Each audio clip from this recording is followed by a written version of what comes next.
how the state has handled this case, I will be biased towards any decisions moving forward. Yesterday provided a glimpse of how the state presented its evidence, and I foresee another 3 to 6 months with the remaining defendants. Thanks. Now, this is the same juror who a few months back asked to be removed from the case and provided no reason whatsoever. And so I just ignored it. I just said, no, you're not removed. Doesn't work that way. And so I think this is just a ploy to get off of a case that he's sick of being on because it's taking up his time. Obviously, we can have him out and privately, not with the other jurors around, and ask whatever questions we want of him. Willing to hear what anybody has to say about it.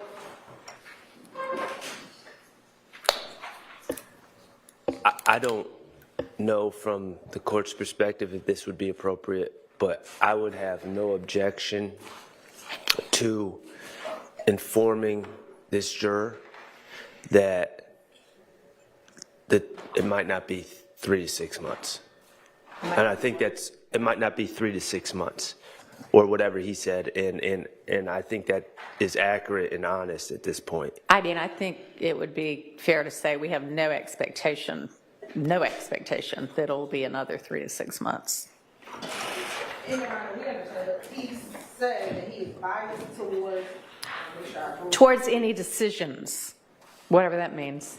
Right, but he said that, but he specifically talked about the state and how the state is cleaning up this case. So therefore, the state would have some concern with the juror not being able to remain fair and impartial, given what his language was. He didn't say to either side, he said specifically to the state. No, he didn't.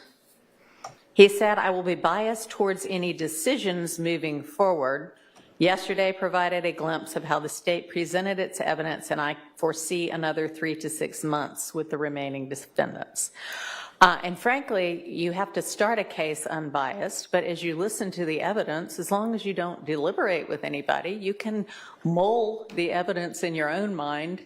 And frankly, if y'all are presenting the case in a way that is driving a juror crazy, that's on you. And I understand that, but if he is, it appears that he is, his thoughts at this point is that he's, and maybe that's what we need to ask him, whether or not he can still be fair and impartial. So we want to watch everything outside the presence of the other. I mean, I certainly think that would be appropriate.